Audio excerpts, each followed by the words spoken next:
Gente, vamos continuar aqui com as nossas progressões. Agora o assunto mudou um pouco de figura. A gente vai começar a falar da progressão geométrica, que normalmente a gente representa pela sigla PG.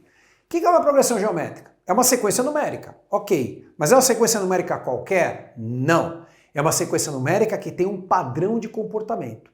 E se você olhar com carinho aqui, ó, você vai ver, por exemplo, que se nós dermos nome aos termos, né? Esse aqui na nossa sequência, como ele é o primeiro termo, eu vou chamar de A1. Esse aqui vai ser o nosso A2. Consequentemente, o terceiro termo vai ser o A3. E assim vai, né? Aqui é o A4, aqui é o A5, aqui é o sexto termo, é o A6 e assim por diante. Percebam que se você partir desse primeiro termo aqui, ó, A1, e multiplicar por um valor, uma constante, você vai conseguir chegar a fazer o meio chegar no menos 1. E se você multiplicar esse menos 1 pelo mesmo número que você multiplicou anteriormente, você vai chegar no 2. E você multiplicar esse 2 pelo mesmo número que você multiplicou anteriormente, você vai chegar no menos 4 e assim por diante. Que número que é esse que a gente está multiplicando o meio para chegar no menos 1, e multiplicando o menos 1 para chegar no 2, e multiplicando 2 para chegar no menos 4? Que número que é esse? Acho que dá para descobrir que é o número menos 2. Então a gente diz que essa é uma progressão geométrica onde a razão vale menos 2. Só que na PG, normalmente a gente representa a razão por outra letra. A gente chama pela letra Qzinho, que nesse caso é menos 2. E o mais interessante de tudo, se você tem uma razão negativa, o que a gente pode garantir da sua PG? Se ela não começar com 0, certamente ela vai alternar em números positivos e negativos. Teve razão negativa, não começou com 0, com certeza você vai ter positivo, negativo, positivo, negativo, positivo, negativo, por conta da sua razão negativa, não é? Muito bem, mas será que a gente precisa de formulinhas para a gente poder brincar aqui com o negócio? Na verdade não. Se você fizer algo muito parecido com o que nós fizemos lá nas PAs, né? Por exemplo, para você sair do primeiro termo A1 e chegar no segundo termo A2, o que a gente faz aqui? Eu tenho que multiplicar pela razão para chegar aqui. Então eu vou multiplicar pela razão. Vai dar certo? Vai. Por quê? Porque se você pegar o meio, que é o primeiro termo, e multiplicar por menos 2, que é a nossa razão, meio vezes menos 2 costuma dar quanto? Menos 1. Bateu. Realmente, o segundo termo é menos 1, né? Tá, mas e se você pegar o seu A2, que é o segundo termo, e quiser chegar no A4, o que vai acontecer? Bom, aí a gente vai ter que pensar o seguinte, o A1 está aqui, né? O A4 está aqui. O que eu tenho que fazer? Eu tenho que multiplicar pela razão para chegar aqui, e multiplicar novamente para chegar aqui. Aliás, desculpa, perdão, do A2, né? Eu estou no A2, tá aqui, ó.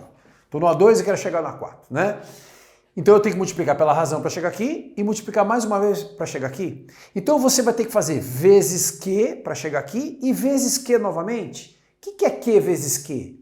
É Q quadrado, não é? Então basta eu multiplicar pela razão duas vezes que eu chego no A4. E cuidado, eu estou multiplicando pela razão duas vezes, não é por duas vezes a razão.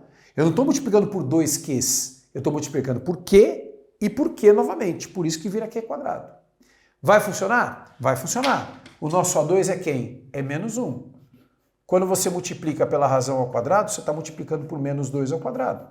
Só que menos 2 ao quadrado dá 4, vezes menos 1 dá menos 4. Bateu? Bateu. O A4 é menos 4, não é? Tá. Mas e se eu estivesse fazendo algo assim, ó? Estou lá no A4 e quero chegar no A7. Consigo fazer isso? Consigo. Pensa o seguinte, o A4 está aqui, ó. O A7 está aqui, não está? O que a gente vai ter que fazer? Eu vou ter que multiplicar pela razão para chegar aqui, e multiplicar novamente para chegar aqui, e multiplicar novamente para chegar aqui. Então eu tenho que multiplicar por Q vezes Q vezes Q. O que é isso? Q ao cubo? Então basta eu multiplicar pela razão ao cubo. Vai funcionar? Vai funcionar. O nosso A4 é quanto? É menos 4. Quando você multiplica pela razão ao cubo, você está multiplicando por menos 2 ao cubo, né? Só que menos 2 ao cubo dá menos 8. Menos 8 vezes menos 4 dá mais 32. E de fato, ó, o sétimo termo é 32. E isso também vale para você fazer o caminho de volta. Se você estiver lá no sétimo termo e quiser chegar no quinto termo, né? Ah, tá. Bom, se na ida a gente está multiplicando pela razão, na volta eu vou ter que dividir, só que o sétimo termo está aqui, o quinto termo está aqui, né? Ou seja, para eu voltar, eu vou ter que dividir pela razão e dividir novamente pela razão, então eu vou ter que dividir pela razão ao quadrado.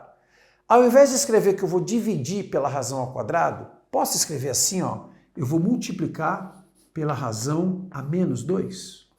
Ixi, Borjão, deu nó agora na minha cabeça. Se você não entendeu o que eu fiz aqui, dá uma olhadinha depois lá no seu vídeo de potenciação, onde eu falo de propriedades. O que é Q elevado a menos 2?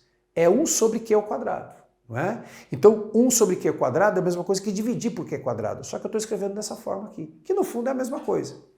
Então, na verdade, eu estou pegando o A7, que é 32, e estou multiplicando por 1 sobre a razão ao quadrado. A razão ao quadrado é 4, vai ficar 32 dividido por 4, que costuma dar 8. O quinto termo é 8? Sim, o quinto termo é 8. Pergunta, precisa de fórmula para isso daqui? Não! A gente precisa entender o que está acontecendo. E o que está acontecendo aqui é muito simples. Por que aqui eu multipliquei pela razão elevada à primeira mesmo? A gente não escreve expoente, mas ele está lá, né? Porque 2 menos 1 dá 1. A distância entre esses dois termos é de uma razão. Multiplica pela razão uma vez que eu chego aqui. Aqui a razão ficou ao quadrado por quê? Porque 4 menos 2 dá 2. Então multiplica pela razão duas vezes que você chega aqui. Por que aqui o expoente é 3? Porque 7 menos 4 dá 3. A distância entre esses dois termos é de 3 razões. Multiplica pela razão aqui 3 vezes que você chega aqui. Por que aqui eu multipliquei pela razão a menos 2? Porque 5 menos 7 é menos 2. Então multiplica pela razão elevada a menos 2 aqui que você chega aqui. Pronto, essa é a ideia. Você não precisa de fórmula para fazer isso, né? Agora, se você quiser muito deduzir uma fórmula, a gente consegue fazer isso de uma maneira bem simples. E aí você pode fazer algo parecido com o que nós fizemos lá no primeiro vídeo da PA. Se você estiver lá num AP e quer chegar num AN, claro que a P e a N são elementos da mesma PG, né? P e N são as posições que você está, né? Pode ser do A2 para o A5, do A7 para o A10, do A30 para o A80, enfim, não importa. Você só precisa multiplicar isso pela razão. Qual que vai ser o expoente dessa razão? Vai ser a subtração dos índices, N menos P. Isso daqui é a fórmula, né? Que normalmente escreve-se assim. Se você pegar o AP e multiplicar pela razão elevada a N menos P, você chega no AN, né? Aquelas pessoas que aprenderam assim, mas eu geralmente aprendi para sair do A1 e chegar no AN. Ok, troca esse P aqui por 1, você vai chegar numa fórmula análoga, né? Se você pegar o A1 e multiplicar pela razão elevado a N menos 1, né? Estou trocando o P por 1, ó, você vai chegar no seu AN. Essa daqui é a fórmula que a gente nem vai usar, mas ela está lá, ela existe. Na verdade, é uma consequência disso que a gente fez. Maravilha? Beleza? Vamos em frente? Vem comigo!